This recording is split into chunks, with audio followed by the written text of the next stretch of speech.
Transformation of sentences अर्थात वाक्य रूपांतरण। वाक्यों के रूप में बिना उसका अर्थ बदले परिवर्तन करने की क्रिया को वाक्य रूपांतरण कहते हैं। अर्थात वाक्य में ऐसा परिवर्तन जो उसके शब्दों में तो परिवर्तन लाए किंतु अर्थ में कोई परिवर्तन ना हो, वाक्य रूपांतरण कहलाता है। चूंकि व्यक्ति की पहचान वस्तुतः अभिव्यक्ति से होती है और स्तरीय अभिव्यक्ति के लिए भाषा की समृद्धि आवश्यक होती है और सही वाक्य रूपांतरण भाषा और व्याकरण की समृद्धि पर निर्भर होती है। अतः इसी क्षमता का परीक्षण वाक्य रूपांतरण के जरिए किया जाता है। चूंकि वाक्य अनेक प्रकार के होते हैं अतः स्पष्ट है कि वाक्य रूपांतरण के नियम भी अनेक होंगे। उन्हीं नियमों की जानकारी ही इस चैप्टर का उद्देश्य है। एडवर्ब TOO को हटाकर वाक्य में परिवर्तन। टू का हिंदी अर्थ होता है उतना जितना कि नहीं होना चाहिए या भी। विशेष ध्यान रखें कि स्वीकारात्मक कथनों में सहमति दर्शाने के लिए भी टू का प्रयोग किया जाता है। अब टू के भिन्न प्रयोगों पर बिंदुवार ध्यान दें। नंबर 1, जब एडवर्ब टू को किसी वाक्य के अंत में रखते हैं तो ये अपना हिंदी अर्थ कर्ता पर बल देकर प्रकट करता है। जैसे शी इज प्लेइंग टू अर्थात वो भी खेल रही है। आई लव यू टू अर्थात मैं भी तुमसे प्यार करता हूं। नंबर 2, जब एडवर्ब टू किसी एडजेक्टिव के साथ प्रयुक्त होता है तो इसका हिंदी अर्थ होता है उतना जितना कि नहीं होना चाहिए। ये भी ध्यान रखें कि टू का प्रयोग हमेशा बैड सेंस अर्थात बुरे अर्थ में ही किया जाता है। Example, she is too lazy अर्थात वो बहुत अधिक आलसी है। रमेश इज टू पुअर अर्थात रमेश इतना गरीब है जितना कि नहीं होना चाहिए। शी इज टू वीक अर्थात वो बहुत कमजोर है, वो इतनी कमजोर है जितनी कि नहीं होनी चाहिए। अब ध्यान दें, इसी टू को हटाकर इसके स्थान पर इसी के समानार्थी शब्दों को रखकर वाक्य बनाया जा सकता है और ये समानार्थी शब्द हैं सो या वेरी या एक्सट्रीमली। इसके अलावा phrase beyond the proper limit का भी प्रयोग इसके समानार्थी के रूप में कर सकते हैं। टू के प्रयोगों को जान लेने के बाद अब ऐसे वाक्यों जिनमें टू का प्रयोग हुआ हो का रूपांतरण देखें। Change into simple sentences. नियम नंबर 1, एडवर्ब TOO किसी एडजेक्टिव के साथ प्रयुक्त होता है तो उसे ही परिवर्तित किया जाएगा। शेष वाक्य में कोई परिवर्तन नहीं होगा। जैसे ही इज टू ईगर अर्थात वो इतना उत्सुक है जितना कि नहीं होना चाहिए। ध्यान दें, इस वाक्य में TOO को वेरी, सो, एक्सट्रीमली या बियॉन्ड द प्रॉपर लिमिट में बदलेंगे, परंतु जब बियॉन्ड द प्रॉपर लिमिट को लिखना होगा तो उसे वाक्य के अंत में लिखेंगे। वाक्य ही इज टू ईगर का साधारण वाक्य होगा ही इज वेरी ईगर या ही इज एक्सट्रीमली ईगर या he is eager beyond the proper limit. इन तीनों ही वाक्यों का हिंदी अर्थ है वो अत्यधिक उत्सुक है। शी इज टू ब्यूटीफुल अर्थात वो इतनी सुंदर है जितनी कि नहीं होना चाहिए। इसका साधारण वाक्य होगा शी इज वेरी ब्यूटीफुल या शी इज एक्सट्रीमली ब्यूटीफुल या she is beautiful beyond the proper limit. विशेष ध्यान दें कि इस प्रकार के वाक्यों में एडवर्ब टू को सो में नहीं बदला जा सकता। नियम नंबर 2, जब एडवर्ब टू के बाद एडजेक्टिव हो तो उसे ट्रांसफॉर्म या रूपांतरित करने हेतु टू को हटाकर उसके बाद एडजेक्टिव या एडवर्ब को कॉम्पेरेटिव फॉर्म में बदल देते हैं। उसके बाद देन लिखते हैं तथा प्रोनाउन के साथ शुड बी या शुड हैव बीन या केवल इट इज प्रॉपर का प्रयोग किया जाता है। जैसे example 1, she is too beautiful. इसका परिवर्तित साधारण वाक्य होगा she is more beautiful than she should be अर्थात उसे जितना सुंदर होना चाहिए अपेक्षाकृत वो अधिक सुंदर है। अथवा she is more beautiful than it is proper अर्थात वो सामान्य सुंदरता की अपेक्षा अधिक सुंदर है। Example 2, the meeting was too noisy अर्थात बैठक बहुत अधिक कोलाहल युक्त थी। इस वाक्य का परिवर्तित साधारण वाक्य होगा the meeting was more noisy than it should be या इट शुड हैव बीन, अर्थात सामान्य कोलाहल होने की अपेक्षा बैठक में अधिक कोलाहल था। Example 3, he is too negligent, वो अत्यधिक लापरवाह है। इसका परिवर्तित रूप होगा he is more negligent than he should be, अर्थात उसे जितना लापरवाह होना चाहिए अपेक्षाकृत वो अधिक है, या he is more negligent that is proper, अर्थात सामान्य लापरवाह की अपेक्षाकृत वो अधिक लापरवाह है। नियम नंबर 3, जब किसी वाक्य में एडवर्ब टू किसी एडजेक्टिव के साथ प्रयुक्त हो और तत्पश्चात किसी इन्फिनिटिव वर्ब का प्रयोग हो तो वो इन्फिनिटिव वर्ब नेगेटिव सेंस अर्थात नकारात्मक भाव देता है। ऐसे वाक्य को जब साधारण वाक्य में परिवर्तित करते हैं तो TOO2 को सो में परिवर्तित करते हैं तथा इन्फिनिटिव वर्ब को दैट क्लॉज के रूप में ऑक्सिलरी वर्ब कैन या कुड के साथ नॉट को रखकर परिवर्तित करते हैं, जो परस्पर कार्यकरण संबंध को प्रकट करता है। ध्यान रखें कि दैट क्लॉज में कैन का प्रयोग तब करेंगे जब मूल वाक्य प्रेजेंट टेंस अर्थात वर्तमान काल का हो तथा कुड का प्रयोग तब करेंगे जब मूल वाक्य पास्ट टेंस अर्थात भूतकाल में हो। Example 1, he is too weak to run, अर्थात वो दौड़ने के लिए अत्यधिक कमजोर है या वो इतना कमजोर है कि दौड़ नहीं सकता। इसे साधारण वाक्य में बदलेंगे। ध्यान दें कि वाक्य प्रेजेंट टेंस में है, अतः इसके दैट क्लॉज में कैन का प्रयोग होगा तथा रूपांतरित साधारण वाक्य होगा he is so weak that he can not run, अर्थात वो इतना कमजोर है कि वो दौड़ नहीं सकता। Example 2, Rama was too lazy to work, अर्थात रमा कार्य करने के लिए बहुत आलसी थी। इसे साधारण वाक्य में बदलें। ध्यान दें कि ये वाक्य पास्ट टेंस में है, अतः इसके दैट क्लॉज में कुड का प्रयोग होगा। इसका रूपांतरित वाक्य होगा Rama was so lazy that she could not work, अर्थात रमा इतनी आलसी थी कि वो कार्य नहीं कर सकती थी। Example 3, he was too late to hear the first speech, अर्थात उसने प्रथम संवाद सुनने के लिए बहुत देर कर दी थी। इसका रूपांतरित वाक्य होगा he was so let that he could not here the first speech, अर्थात उसने इतनी देर की थी कि वो प्रथम संवाद या भाषण नहीं सुन सकता था। Example 4, these mangoes are too cheap to be good, अर्थात ये आम अच्छे होने के लिए बहुत सस्ते हैं। इसका साधारण वाक्य होगा the mangoes are so cheap that they can not be good, अर्थात ये आम इतने सस्ते हैं कि वे अच्छे नहीं हो सकते हैं। नियम नंबर 4, जब एडवर्ब टू किसी एडजेक्टिव के साथ प्रयुक्त हो और इन्फिनिटिव वर्ब को पैसिव वॉइस के रूप में अर्थात टू बी के साथ किसी क्रिया की थर्ड फॉर्म के रूप में हो तो दैट क्लॉज से जोड़ते समय कैन या कुड को भी पैसिव वॉइस के रूप में अर्थात कैन बी या कुड बी के साथ वर्ब का थर्ड फॉर्म यूज किया जाता है। जैसे example 1, the house is too costly to be purchased, अर्थात घर खरीदे जाने के लिए बहुत अधिक महंगा है।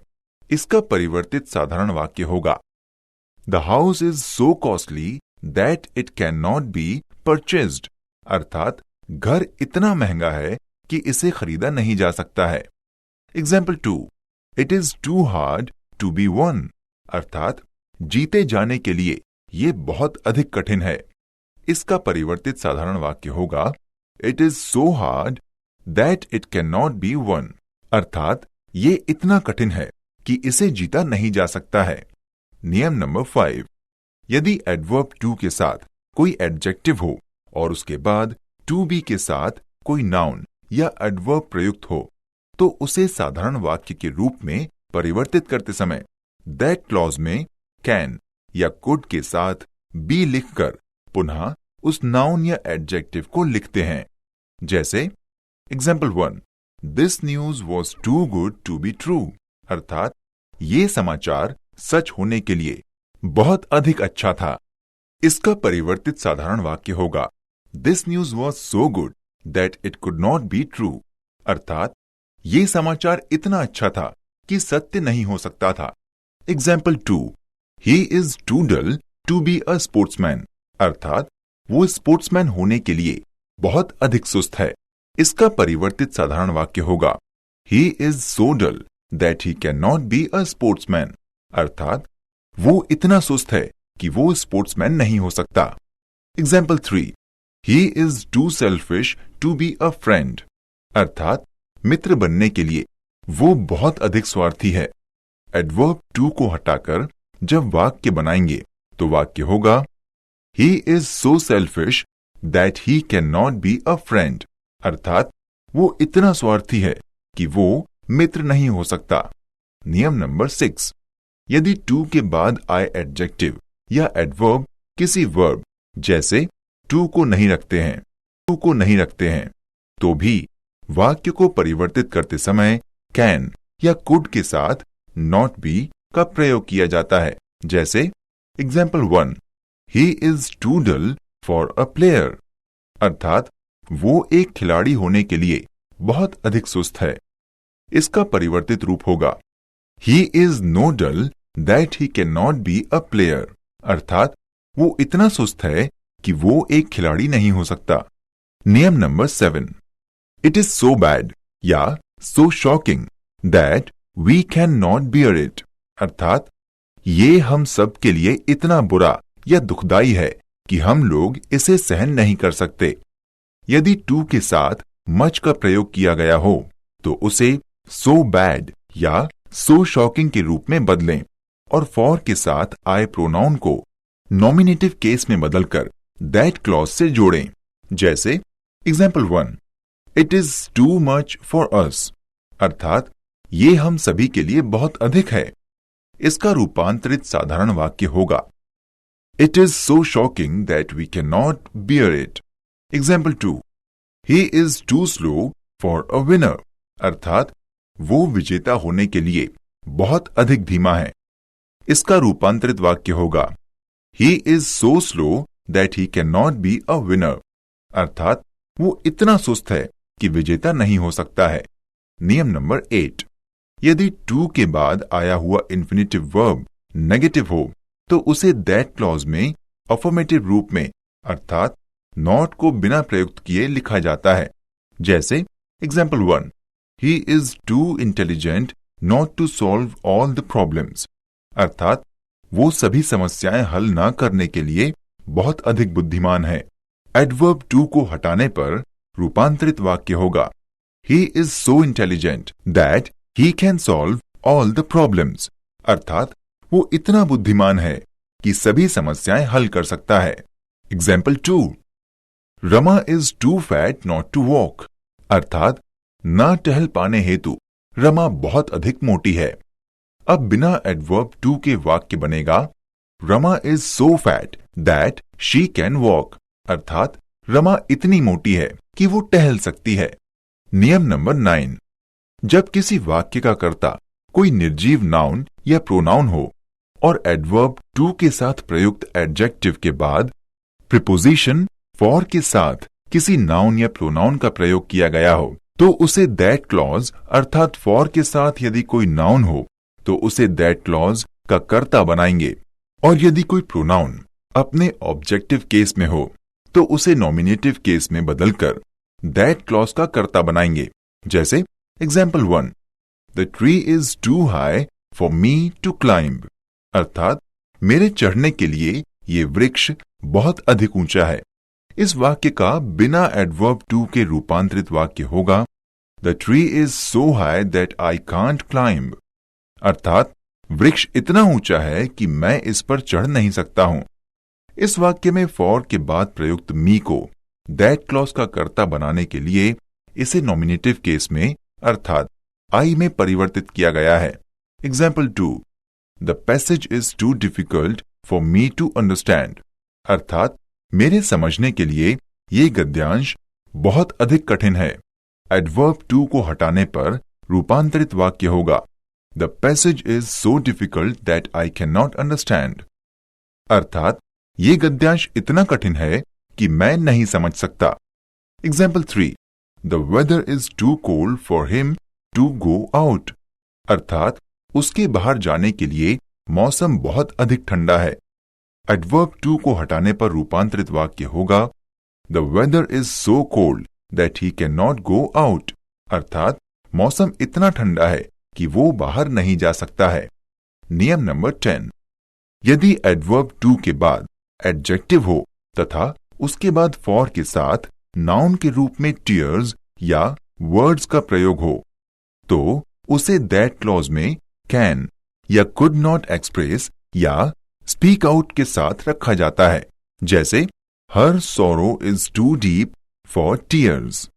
अर्थात उसका दुख आंसुओं के लिए काफी गहरा है।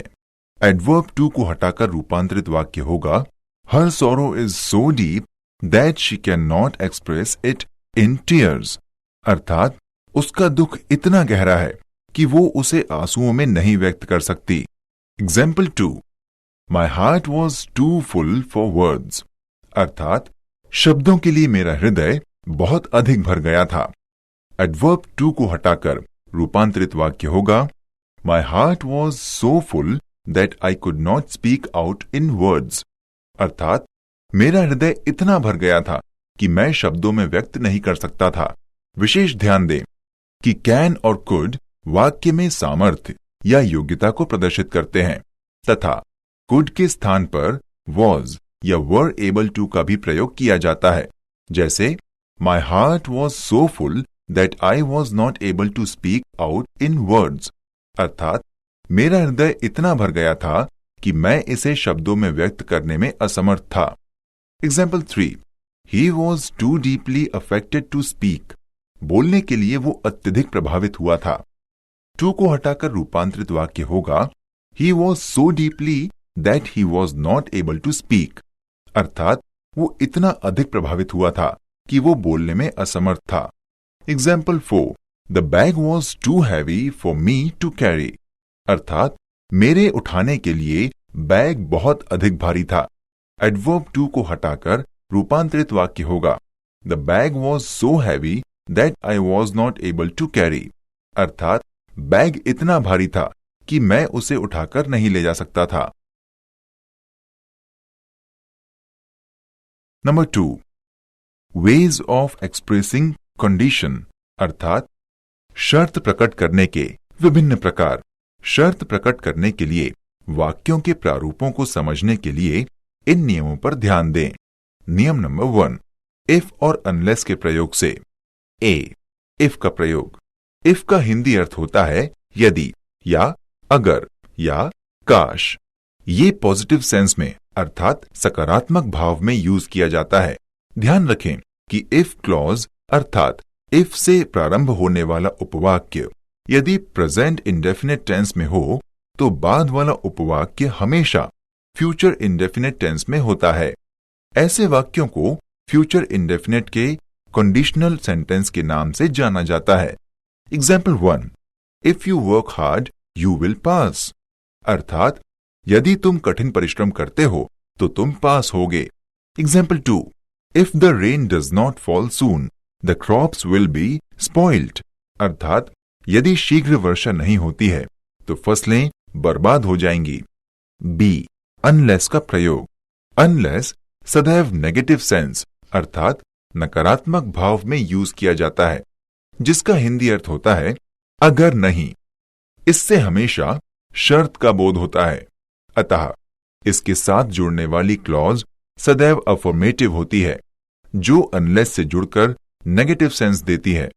या दूसरे शब्दों में कह सकते हैं कि अनलेस से जुड़ने वाले क्लॉज में किसी नेगेटिव वर्ड जैसे नॉट या नेवर का प्रयोग नहीं किया जाता है। जैसे example 1, unless you work hard you will not pass. अर्थात अगर तुम कड़ी मेहनत नहीं करते हो तो तुम पास नहीं होगे। Example 2, unless you allow me I shall not go there. अर्थात अगर आप मुझे अनुमति नहीं प्रदान करते हैं तो मैं वहां नहीं जाऊंगा। Example 3, unless you read this book you can not learn English. अर्थात अगर तुम ये पुस्तक नहीं पढ़ते हो तो तुम अंग्रेजी नहीं सीख सकते हो। नियम नंबर 2, यदि शुड, वर, हैड जैसी सहायक क्रियाएं वाक्य के आरंभ में आए तो वे इफ के समान अर्थ प्रकट करती हैं। जैसे example 1, if I were prime minister of India I would have remove the corruption. अर्थात यदि मैं भारत का प्रधानमंत्री होता तो मैं भ्रष्टाचार मिटा देता। Example 2, if you were my brother I would have give you a lot of respect. अर्थात यदि तुम मेरे भाई होते तो मैं तुम्हें बहुत अधिक सम्मान देता। इसी प्रकार हैड से आरंभ होने वाले उदाहरण देखिए।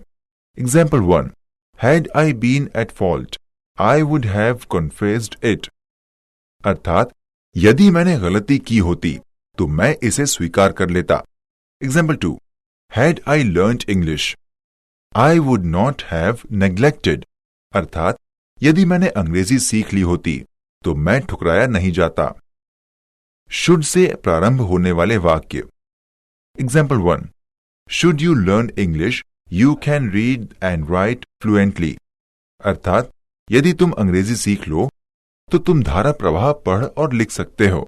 Example 2, should it rain I shall take a sound sleep.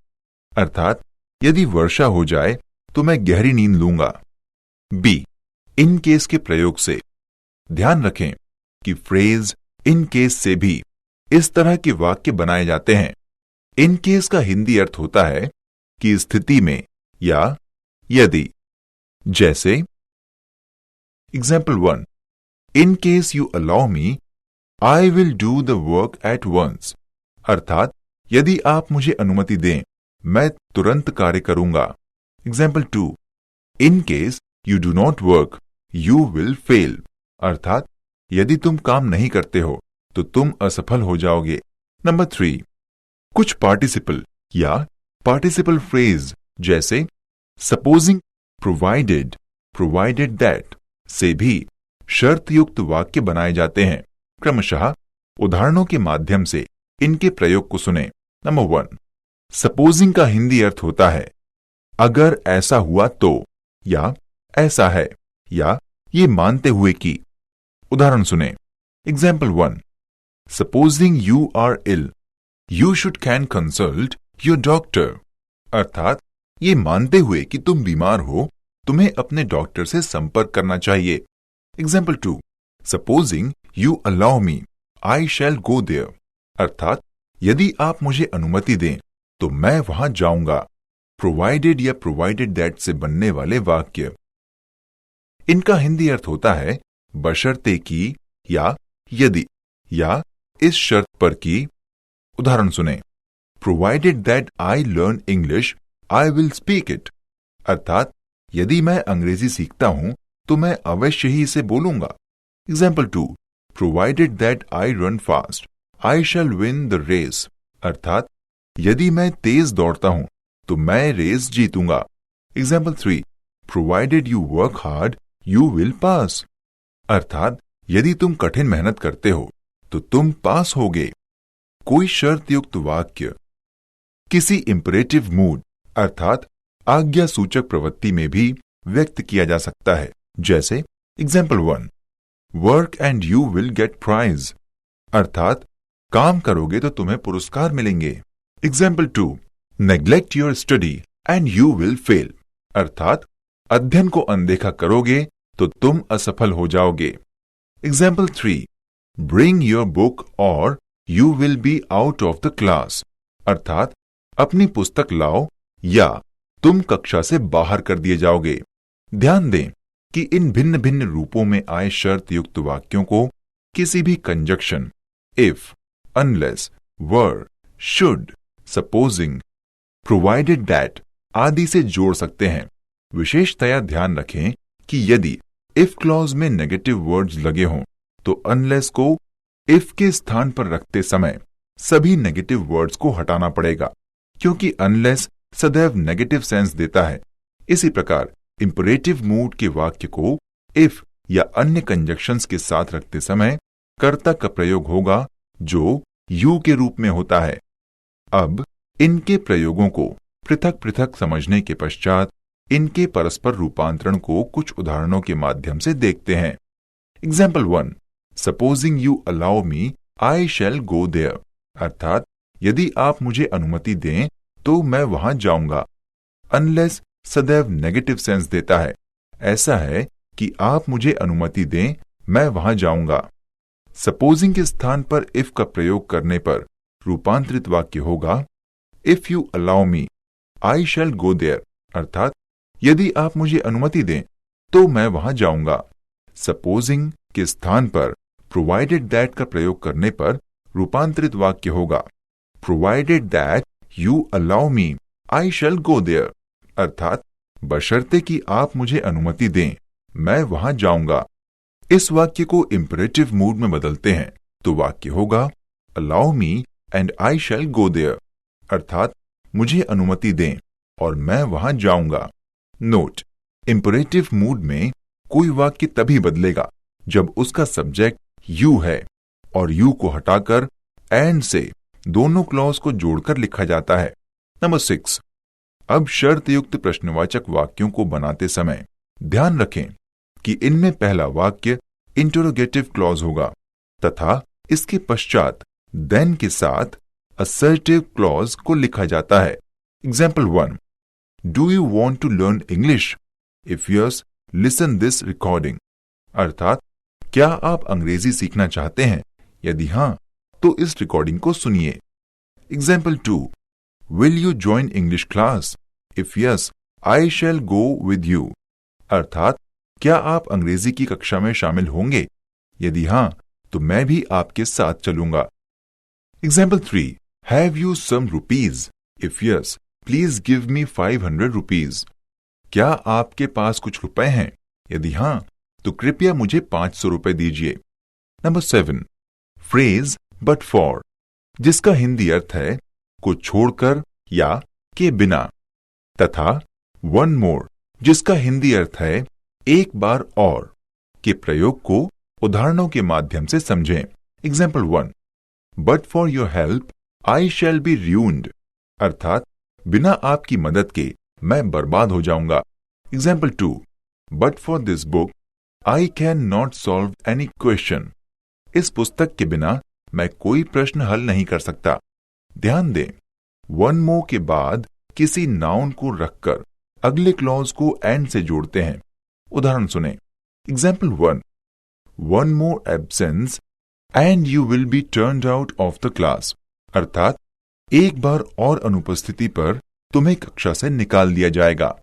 Example 2, one more such loss and I will be ruined, अर्थात एक और ऐसा नुकसान होने पर मैं बर्बाद हो जाऊंगा। हमेशा ध्यान रखें कि बट फॉर या वन मोर के बाद नाउन को ही रखा जाता है। तत्पश्चात यदि बट फॉर के बाद अगला क्लॉज आता है तो उसे एक कॉमा से तथा वन मोर के बाद के क्लॉज को एंड से जोड़ते हैं।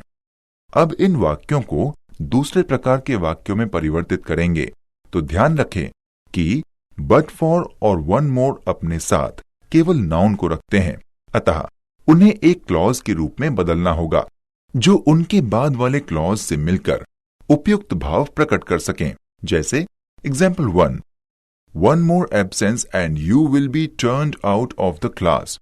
अब इसे कंजक्शन इफ से जोड़ते हैं तो रूपांतरित वाक्य होगा if you make a lot of absence you will be turned out of the class, अर्थात यदि तुम बहुत अधिक अनुपस्थित होते हो तो तुम्हें कक्षा से बाहर कर दिया जाएगा।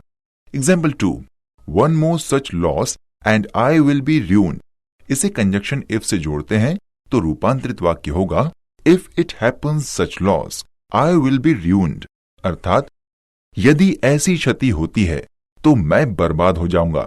इसी प्रकार बट फॉर से बने सेंटेंस को इफ क्लॉज से बदलें। जैसे example 1, but for this book I can not solve any question, अर्थात इस पुस्तक के बिना मैं कोई प्रश्न हल नहीं कर सकता हूं। कंजक्शन इफ से जोड़ने पर रूपांतरित वाक्य होगा if I shall not take help of this book I can not solve any question. यदि मैं इस पुस्तक का सहयोग नहीं लूंगा तो मैं कोई भी प्रश्न हल नहीं कर सकता हूं। इस वाक्य को सपोजिंग या प्रोवाइडेड दैट से भी आरंभ कर सकते हैं, जैसे provided that I shall not take help of this book I can not solve any question. अर्थात बशर्ते कि मैं इस पुस्तक की मदद नहीं लूंगा, मैं कोई भी प्रश्न हल नहीं कर सकता हूं। Example 2, but for your intervention everything will have gone. अर्थात बिना आपके हस्तक्षेप के सब कुछ नष्ट हो जाएगा। इसे कंजक्शन इफ से जोड़ने पर रूपांतरित वाक्य होगा, if you do not have your intervention everything will have gone. अर्थात यदि आप हस्तक्षेप नहीं करते तो सब कुछ नष्ट हो चुका होगा। इसे सपोजिंग से रूपांतरित करने पर वाक्य होगा, supposing you do not have your intervention everything will have gone. अर्थात मान लें कि आप अपना हस्तक्षेप नहीं करते हैं तो सब कुछ नष्ट हो चुका होगा। इस प्रकार हम लोग विभिन्न तरीकों से शर्तयुक्त वाक्यों अर्थात कंडीशनल एक्सप्रेशन को बना सकते हैं, परंतु ये ध्यान रहे कि एक से दूसरे में जब किसी शर्तयुक्त वाक्य का रूपांतरण होता है तो वो अपने कंजक्शन के अनुरूप शर्तों को पूरा करवाता है।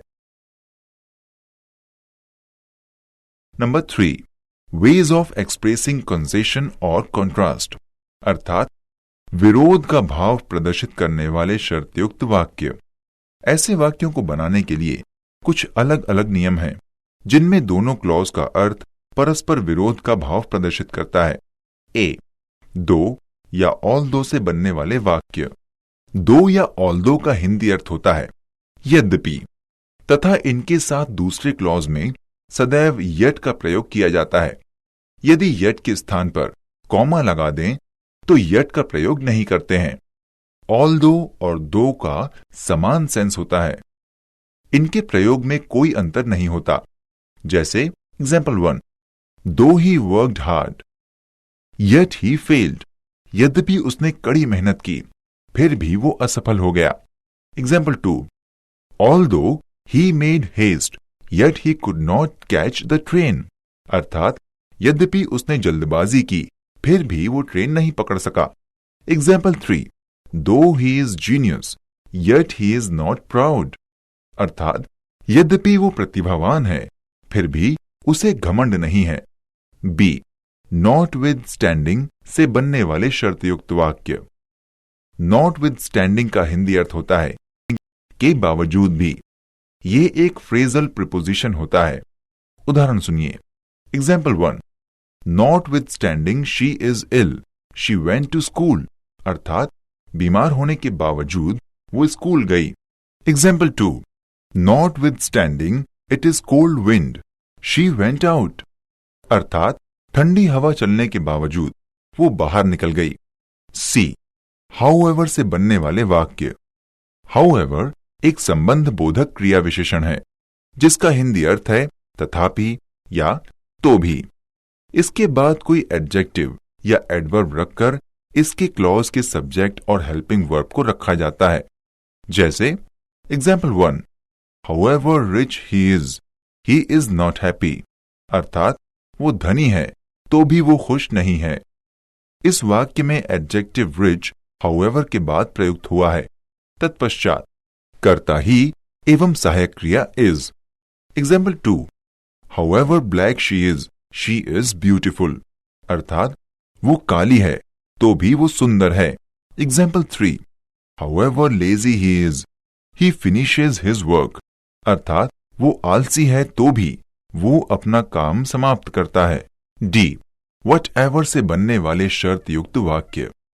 ये रिलेटिव प्रोनाउन है जो अपने साथ किसी क्लॉज अर्थात उपवाक्य को रखता है। इसका हिंदी अर्थ होता है जो भी या जो कुछ भी। उदाहरण सुनिए। Example 1, she is very beautiful what ever you से। अर्थात वो बहुत सुंदर है जैसा कि तुम कहते हो। इसके क्लॉजेस को परस्पर स्थानांतरित करने पर बना वाक्य इस प्रकार होगा, वट एवर यू से शी इज वेरी ब्यूटिफुल। अर्थात तुम जो भी कहो वो बहुत ही सुंदर है। Example 2, help him whatever you do. अर्थात उसकी मदद करो जैसा कि तुम करते हो। Example 3, please give me a some whatever you have, अर्थात कृपया मुझे कुछ धन दे दो जो भी तुम्हारे पास हो। इस प्रकार अब हमें ध्यान रखना है कि हाउएवर अपने साथ किसी एडजेक्टिव या एडवर्ब को रखता है और व्हाटएवर किसी क्लॉज को रखता है। ई कंजक्शन एज से बनने वाले शर्त युक्त वाक्य। कंजक्शन एज का प्रयोग जब कोई वाक्य बनाने में किया जाता है तो एज का हिंदी अर्थ होता है यद्यपि, जिसके बाद के क्लॉज के साथ एक कॉमा का भी प्रयोग किया जाता है जो हिंदी में तथापि का अर्थ देता है। ध्यान रखें कि वाक्यों में एज के पूर्व किसी एडजेक्टिव या एडवर्ब को रखा जाता है। उदाहरण सुने। Example 1, rich as he is not proud, अर्थात यद्यपि वो धनी है तथापि वो अभिमानी नहीं है। Example 2, poor as he is honest, अर्थात यद्यपि वो गरीब है तथापि वो ईमानदार है। Example 3, selfish as he helps the poor, अर्थात यद्यपि वो स्वार्थी है तथापि वो गरीबों की सहायता करता है। F, admitting that, granting that, supposing that से बनने वाले वाक्य। एडमिटिंग दैट अर्थात स्वीकार करते हुए, ग्रांटिंग दैट मानते हुए या स्वीकृति रखते हुए तथा सपोजिंग दैट मानते हुए कि का भी प्रयोग विरोधी भावों को प्रकट करने में होता है, जहां इनके अगले क्लॉज को एक सिंगल कॉमा से जोड़ते हैं और ये कॉमा हिंदी अर्थ फिर भी का भाव देता है। जैसे example 1, granting that he is poor he is very honest, अर्थात ये स्वीकार्य है कि वो गरीब है फिर भी वो बहुत ईमानदार है। Example 2, granting that she is black she is beautiful, अर्थात ये स्वीकार्य है कि वो काली है फिर भी वो बहुत सुंदर है। इन वाक्यों में ग्रांटिंग दैट के स्थान पर सपोजिंग दैट या एडमिटिंग दैट का भी प्रयोग किया जा सकता है। सपोजिंग दैट व एडमिटिंग दैट के प्रयोग को कुछ उदाहरणों में सुनिए। Example 1, admitting that he is strong he is timid, स्वीकार करते हुए कि वो शक्तिशाली है फिर भी वो भीरू है। Supposing that he is strong he is timid, अर्थात मानते हुए कि वो शक्तिशाली है फिर भी वो भीरू अर्थात जल्दी डर जाने वाला है। या granting that he is strong he is timid, मानते हुए कि वो शक्तिशाली है फिर भी वो भीरू है। ध्यान दें, इनकी दूसरी क्लॉज को यट से भी जोड़ सकते हैं या किसी एक कॉमा से भी यट का सेंस प्रकट कर सकते हैं। जी, फ्रेजेस अर्थात वाक्यांशों के प्रयोग से बनने वाले शर्तयुक्त वाक्य। इन फ्रेजेस में all the same, at the same time, for all that, nevertheless एवं नॉनदलेस है, जो विरोध का भाव प्रकट करने वाले शर्तयुक्त वाक्यों का निर्माण करते हैं। Number 1, all the same. इसका हिंदी अर्थ होता है फिर भी। इसका प्रयोग उदाहरणों के माध्यम से देखें। Example 1, I am tired all the same I will go with you, अर्थात मैं थक गया हूं फिर भी मैं तुम्हारे साथ चलूंगा। Number 2, at the same time. इसका हिंदी अर्थ होता है तब भी। Example, she is black at the same time she is beautiful, अर्थात वो काली है तब भी वो सुंदर है। Number 3, for all that. इसका हिंदी अर्थ होता है के बावजूद अर्थात इन स्पाइट ऑफ। इसका प्रयोग उदाहरण में देखें। She went to school for all that she was ill, अर्थात वो बीमार होने के बावजूद विद्यालय गई। नंबर 4, नेवरदलेस तथा नॉनदलेस का हिंदी अर्थ भी फॉर ऑल दैट की ही तरह के बावजूद ही होता है। जैसे example 1, she went to school nonetheless she was ill, या she went to school nevertheless she was ill. अब इनके परस्पर रूपांतरण को इन उदाहरणों के माध्यम से देखें। He will not trust you for all that you may से दिस इन योर डिफेंस, अर्थात वो तुम पर विश्वास नहीं करेगा इसके बावजूद तुम अपने बचाव में ये कह सकते हो। इसी वाक्य में नेवरदलेस का प्रयोग करें तो रूपांतरित वाक्य होगा he will not trust you. Nevertheless, you may say this in your defense. Nonetheless का प्रयोग करने पर रूपांतरित वाक्य होगा He will not trust you. Nonetheless, you may say this in your defense. H. Adverb indeed के प्रयोग से बनने वाले शर्त युक्त वाक्य. Indeed का हिंदी अर्थ होता है वास्तव में. इसके बाद but का यूज होता है. इसके प्रयोग को इन उदाहरणों के माध्यम से समझते हैं. Example 1. He is weak indeed, but he is intelligent. अर्थात वास्तव में वो कमजोर है परंतु वो बुद्धिमान भी है. Example 2. He is poor indeed, but he will never do a dishonest act. अर्थात वो वास्तव में गरीब है परंतु वो बेईमानी का काम नहीं करेगा. I.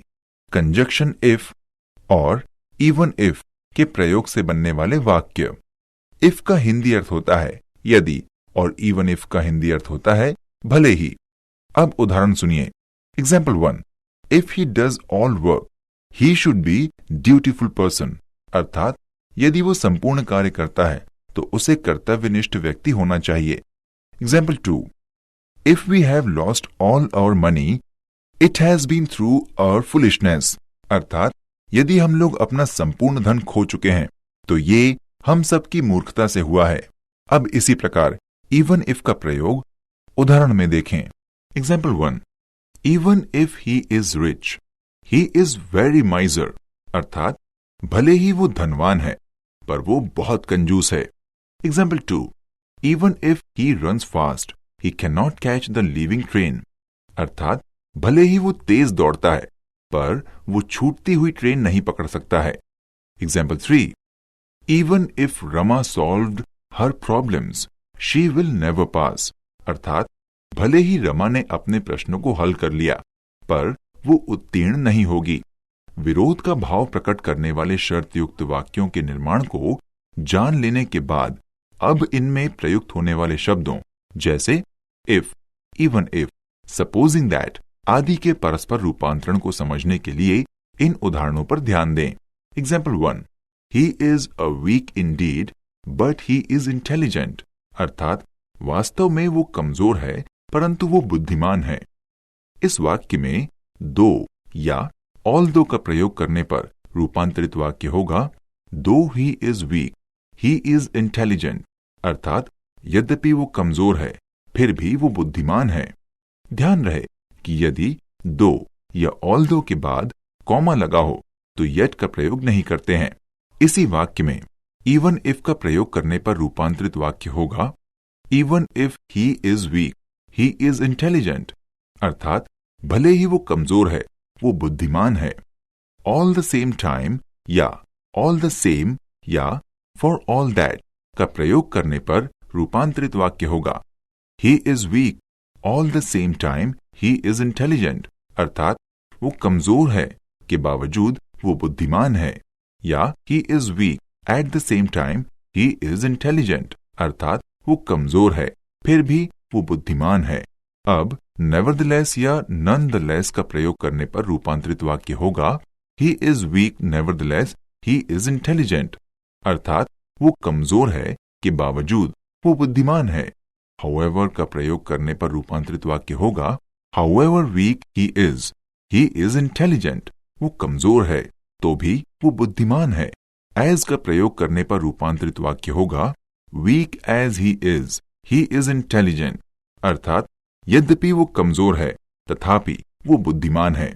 Admitting that या granting that या supposing that का प्रयोग करने पर रूपांतरित वाक्य होगा Supposing that he is weak, he is intelligent. मानते हुए कि वो कमजोर है फिर भी वो बुद्धिमान है.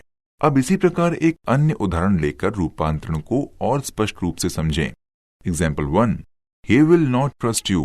Nonetheless, you may say this in your defense. अर्थात वो तुम पर विश्वास नहीं करेगा इसके बावजूद तुम अपने बचाव में ये कह सकते हो. इस वाक्य में admitting that या supposing that या granting that का प्रयोग करने पर रूपांतरित वाक्य होगा Admitting that he will not trust you, you may say this in your defense. अर्थात मानते हुए कि वो तुम पर विश्वास नहीं करेगा फिर भी तुम अपने बचाव में ये कह सकते हो. इसमें इवन इफ या इफ का प्रयोग करने पर रूपांतरित वाक्य होगा even if he will not trust you, you may से दिस इन योर डिफेंस। अर्थात भले ही वो तुम पर विश्वास नहीं करेगा, तुम अपने बचाव में ये बोल सकते हो। दो या ऑल दो का प्रयोग करने पर रूपांतरित वाक्य होगा दो he will not trust you yet you may से दिस इन योर डिफेंस। अर्थात यद्यपि वो तुम पर विश्वास नहीं करेगा, तुम अपने बचाव में ये कह सकते हो। अब ध्यान दें, ये वाक्य हाउएवर और एज से नहीं बदलेगा क्योंकि इसमें एडजेक्टिव नहीं है, और हाउएवर और एज के प्रयोग में इनके साथ एडजेक्टिव अनिवार्यतः प्रयुक्त होता है। व्हाटएवर का प्रयोग करने पर रूपांतरित वाक्य होगा he will not trust you whatever you may से इन योर डिफेंस। अर्थात वो तुम पर भरोसा नहीं करेगा, जो कुछ भी हो तुम अपने बचाव में कह सकते हो। इसी प्रकार ऑल द सेम टाइम या फॉर ऑल दैट या एट द सेम टाइम का प्रयोग करके रूपांतरित वाक्य होगा he will not trust you all the same time you may से दिस इन योर डिफेंस। अर्थात वो तुम पर विश्वास नहीं करेगा, फिर भी तुम अपने बचाव में ये कह सकते हो। या he will not trust you for all that you may से दिस इन योर डिफेंस। अर्थात वो तुम पर विश्वास नहीं करेगा, इसके बावजूद तुम अपने बचाव में ये कह सकते हो।